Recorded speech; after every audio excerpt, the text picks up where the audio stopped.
Congressional District 2, this is our U.S. House race. Colby Jenkins and Celeste Maloy. Celeste Maloy is our incumbent for about 1 year. There was a special election last year, which she ran. I'll get to a lot of this stuff. Give me a chance to talk about some of it, Brenda. I can do some of it. If I miss something, then call me out. She ran last year. There was a little bit of controversy when she ran last year. She announced her candidacy, and it turned out that she was not a registered Republican when she ran. Well, why did that happen? How does that happen? Because in Utah, as long as you're voting, you won't get kicked off a party's rolls, right? Yeah, so she didn't vote in 2 presidential terms, which is 4 elections. She never voted in 4 elections to make sure that she would stay a registered Republican.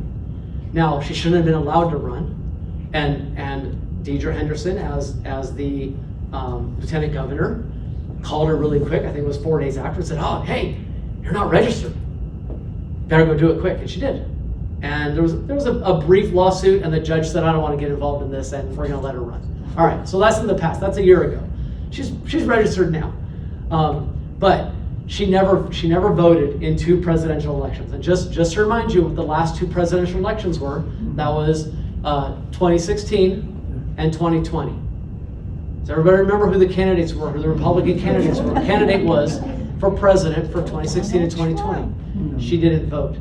Now again, she has this pattern of rationalization. And she says, well, I didn't vote because I felt it would look bad on my boss. She worked within the Chris Stewart's office. She was a lawyer, I believe.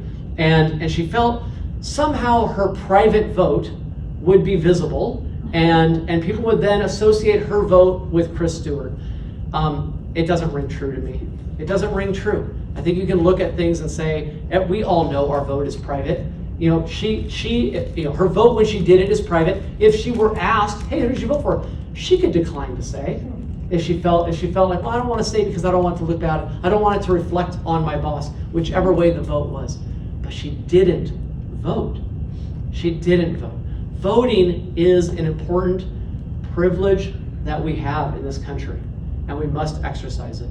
We must exercise it. That's the way that we run our country, is to exercise our rights of voting. So that's a little bit of backstory about a year ago. She's running for re-election now, and a lot of people will say, she's only had months. It's only been months. It hasn't even been a full year for her. Like, let's give her a chance and let's see what she'll do. And I might be on board with that if in these months there had been 0 votes to judge her on. But there managed to be votes to actually have a record that we can go vote on. And 2 of those big votes were our omnibus bills. These omnibus packages are where our legislators really everywhere. Well, in Utah we have some rules that prevent glomming of many issues together. But at the federal level, they like to bring all these issues together into these big omnibus packages. It's ways where they can hide other things. It's ways where they can say, oh, well, I'm going to give you this, but I'm going to also sneak in this other thing. And I'm going to give you this, but I'm going to get this other thing over here. So it's ways for them to package up a bunch of things to where everybody gets a little bit of something, and some people are happy and some people aren't. But here's the thing. You have to look at what's there, and you have to evaluate it from your constitutional platform. Are we doing things that step aside from our Constitution? And in these omnibus packages, there's a number of things that was problematic. In the most recent one, it was the FISA and the warrantless searches, not just warrantless searches on anybody, but on who? Who knows? U.S. citizens. U.S. citizens. Why is our government spying on U.S. citizens without a warrant? We have a 4th Amendment, right? We have a 4th Amendment against illegal search and seizure. But yet, our FBI has been doing this hundreds of thousands of times. It's not just a small amount. It's not just, this person got caught up in some other, FISA, by the way, foreign intelligence security. A is authorization, maybe? I'm drawing a blank. Surveillance. Foreign Intelligence Surveillance Act. Thank you. It doesn't say Spy on U.S. Citizens Act. It says foreign. But they're not focusing on that. many U.S. citizens are being wrapped up in this warrantless searches that is against the Constitution. Celeste Maloy was in a debate early on in this race with Colby Jenkins and one other candidate that was in at the time. And we have her on tape. This question, it's rather, most of the time when things like this happen, you go, oh man, I wish I asked her that question, I wish I got it on tape. Or, oh, I wish I would have asked this specific question and got her on record. She is on record and on tape with a specific question. Would you vote for a bill that includes warrantless searches on American citizens? And she said, I won't vote for it. I won't vote for it. And now when it's her turn to vote, 2 weeks later, she voted for it. She voted for it. A short 2 weeks later, she voted for it. Now again, the rationalization happens. What she does a lot is she says, well, there were good things in this bill. There were conservative things in this bill. And I'm not going to argue that. I'm not saying she's 0% conservative. Nobody's making that argument. She fought and voted for this omnibus bill because it included some conservative wins, what we like to call breadcrumbs, or what she calls base hits. These are her words. She says, I want to take base hits. Well, what good is it, to continue the sports analogy, what good is it if you're earning base hits when you're giving up home runs to the other team? You're not going to win the game. To what end does base hits get us when you're giving up home runs? So what are some examples of home runs that the other side gave? What did she vote for in this bill that the other side got? $400,000 for transition clothing for trans minors in the state of Wisconsin. Our tax dollars, US-wide, we took all of the US tax dollars and we said, hey, of everybody's tax dollars, we want to take $400,000, send it over to the state of Wisconsin and target it to give transition clothing to minors. That's not right. That's way out of bounds of conservative values. That's not. not only that, it's not government's responsibility. It's not the government's responsibility. It's stepping out of bounds of the constitutional platform that we want her standing on. $2 million for equipment to facilities performing late-term abortions. $2 million in equipment. This isn't a conservative platform. This doesn't help us. This doesn't help us keep. This doesn't help represent. I understand the entirety of the country is not conservative. I get it, right? We're a split country, and this is a federal bill. I get that, but she's supposed to represent conservative Utah. She's supposed to represent very conservative Southern Utah. Where's her vote to represent conservative Southern Utah?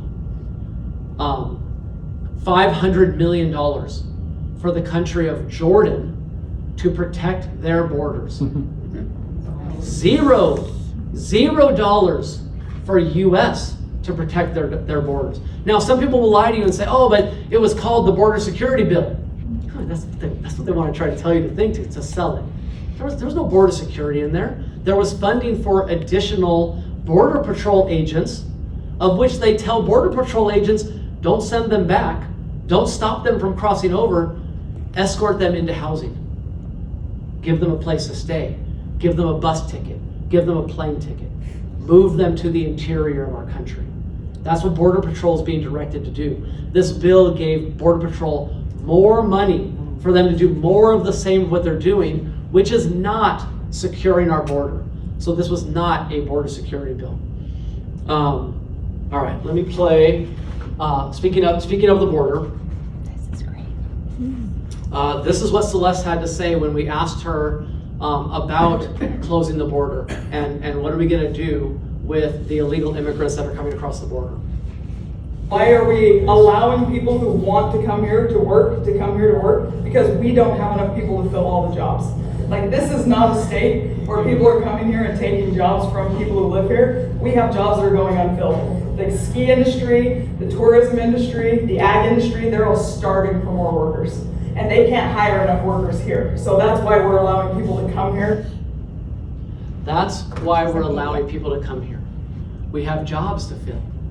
She's rationalizing illegal immigration coming across. We have an incredibly rich legal immigration process. Who here knows what the U.S. allows in legal immigration per year? 1 million. There's no other country on the planet that allows for 1 million, anywhere near that, legal immigration into their country. We are a very favorable country for legal immigration. I don't think there's a person here that says, let's stop legal immigration. We love the rich history of the United States. We are a country built on legal immigration. This is how we started. We've built this way. Yeah, question. We have we have a temporary work program for ag people. There's a system where they can come across the border and work through the harvest seasons and through the planting seasons, and then they return home. Let me summarize for you. There is no shortage of that opportunity. So the comment was, in the ag industry, we actually do have policies that allow people to cross our border legally, come do agricultural work, make money, and then go home and bring that money back home. We've had that for years. And on a seasonal basis, when it's needed. Bring the workers in when we need it, go back home when it's not needed. And that process has been in place for a while. Yeah? Do you have some examples of some of the things that she calls the base hits? Some of the things that she thinks she's supporting at the expense of these other things? Well, so one of them I mentioned, which is the money for Border Patrol. She considered that. Money for our soldiers, for Oh, raises. she claimed, right, so that's right, there was funding for military support, for military salaries. I believe it was like a pay raise. It was in the form of a pay raise for our military. And she positioned that as, well, I love our military, I want to support our military. Well, our challenger, Colby, is military, and he's insulted by this measure because we don't want to give up constitutional ground in order to get dollars of a salary increase. That's not the right spread. That's not the right way of addressing that issue. She also said for shutting down the government. It kept the government from shutting down. Yeah, maybe that's a pro is keeping the government open. I don't know. Maybe I'm a radical. I wouldn't be opposed to see the government shut down. Yeah, me neither. Right? I mean, look, how about they do a little bit less? Right? Like they're doing a little bit too much. So how about they do a little bit less? I'm all for and this is the thing, when I say shut the government down, we all understand what that means. It doesn't mean zero output from the government, right? There are essential services that continue to happen, right? There are essential services. And of course, I'm not suggesting that we cut the essential services, but to shut down the government and say, hey, let's stop the non-essential ones, that's great. Now, this actually happened one time. I'm getting off track, but I love this story. This actually happened one time when Obama was president, right? Everybody remembers we shut down the country briefly. And you know what he did? He just said, oh, well, you know what? What are the things that are going to hurt the citizens the most? He said, we're going to close our national parks. We're going to make it so they can't go outside. Right? So they pick and choose the things that are going to hurt us. What did they pick and choose that hurts the government? All those people went back to work and then got back pay. They then got back pay. Not a single person didn't get paid for their time not working. They got paid for not working. Yeah, I think I said that right. All right. Felt like I had a triple negative in there, so I had to do the math really quick. Cross out the double knots, and okay, I think we're good. But we couldn't go to Mount Rushmore. That's right, National Park. Really quick, Jeff, it's got to be a quick question. They also put up barricades at the newly constructed World War II monument to prevent people from going to that monument. Yeah. And people from the House of Representatives who were Republicans, conservatives, they went out and took those barriers down. All right, so the comment was also specific memorials were barricaded to prevent people from going to them. That at that shutdown, they made an explicit, it's not even implicit, they made an explicit effort to hurt the people during the shutdown because Obama wanted the people to feel it, not for the government to feel it. So I'm not afraid of shutdowns. I would welcome it, and I don't want back pay either. Maybe I'm a radical. Celeste and the establishment. She said the quiet part out loud. There's an article in the Deseret where they interviewed her shortly after Senator Mike Lee endorsed Colby Jenkins. And she says things like, she was completely shocked. She had no idea it was coming. She didn't know.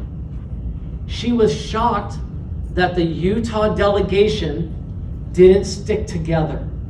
She was shocked that Republicans were backstabbing Republicans. These are her words. She said these things. In her mind, she's like, I'm an incumbent. I'm an elected official. All of my other elected official buddies will back me. She said the quiet part out loud by conceding, I never expected an elected official to not stand by another elected official. They didn't do what they were supposed to. They didn't do what they're supposed to do. They weren't team players. And I have quotes that I can get into, but I need to move faster because we're coming along. Tell them about Colby. Yeah. All right. So Colby, Green Beret, served in Afghanistan, served in South America in the drug war, dealt with hostage rescues, has incredible stories, heart-breaking stories about how he's always on the rescue, to go and help people. It's a key part of his message. He is a strong America First candidate. He will stand, he talks about it, his constitutional foundation. This is where he stands. And if he starts stepping off of that constitutional foundation, he will then say, I can't go that far. I am not going to vote for things that draw us off of our Constitution, like Celeste has. Does that mean saying no more often? Probably. And maybe we should. Maybe we need, like we have the slimmest of margins in the House right now, but we've not once exercised that slim majority. We've not once exercised it.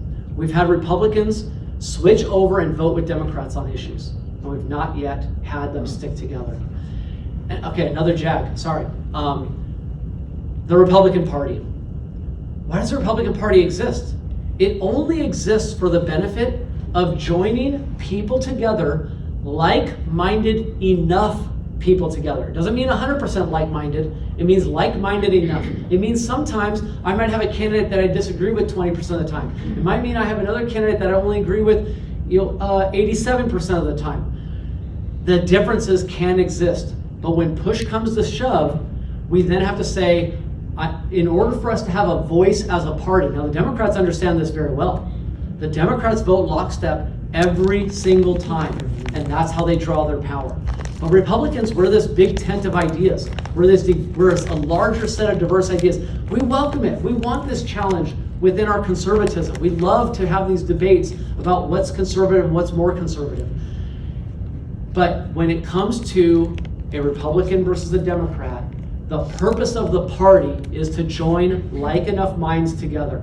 You don't have to agree on everything, but you have to support that party if we're going to use the strength of the party. If we're not going to use the strength of the party, we don't need a party. We don't need it. We can bring a third party in. We can start separating our votes out, weakening our position. This happened in '92. Clinton, Ross Perot, and George H.W. Bush, right? Bush Sr. George H. Bush. George H. Bush, thank you. So we had somebody split the vote. We took conservative votes, split them off into an independent. Bill Clinton gets elected. We need to stop that from happening. All right, we got to keep moving. All right, so we're on board with Colby Jenkins. Colby Jenkins is supported by Mike Lee. Mike Lee says he's a hero, a West Point graduate, a Green Beret. He served with distinction. He stands for liberty, and he's committed to being very aggressive on not voting for large spending bills he hasn't seen, and fighting against some of the other government overreach that we have seen. So I've decided to support him.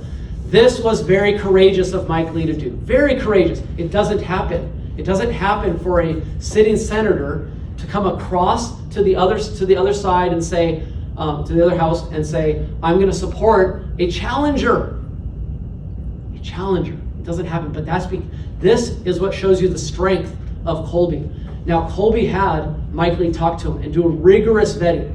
And Celeste will sit over here, well, I have strong people supporting me too. Everybody here likes Jim Jordan, right? Jim Jordan is strong conservative. Who doesn't believe Jim Jordan is a strong conservative? All right, nobody. Jim Jordan endorses Celeste. Wow. Well, how does that happen, right? Is Jim Jordan immune from back scratching people?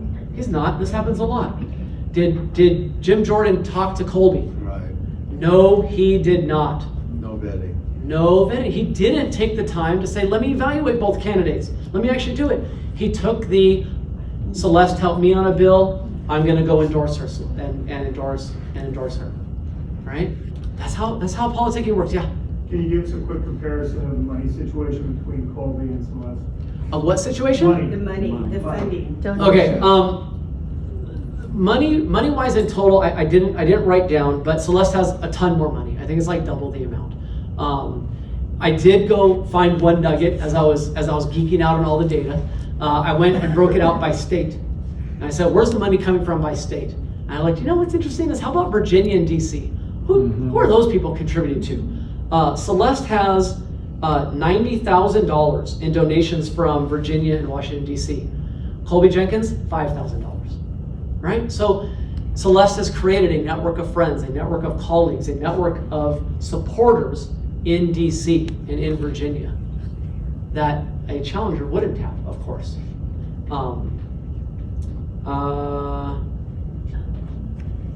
Likely, so American First Policies. Any other questions on Colby Jenkins? Super quick because I'm running out of time. Can we jump to chat? Yeah. That's That's next on my list. Okay. Yeah. All right. State Senate 29. That's our look. Yeah. Did you Barry? say anything about who endorses Trump? Let's just say who doesn't, out of those two? I started doing some of the endorsements. I said Mike Lee endorses Colby. Sorry. Other way around. Because Celeste Maloy does not endorse Trump. Oh, who endorses Trump? Okay, well, I mean, we know that Celeste did not vote for Trump in 2 of the elections, right? She made it a point during debates to not say, I strongly support Donald Trump in 2024. What she said is, I strongly support whoever comes out of the Republican Party, right? So, and I believe that. I believe she does strongly support whoever comes out of the Republican Party.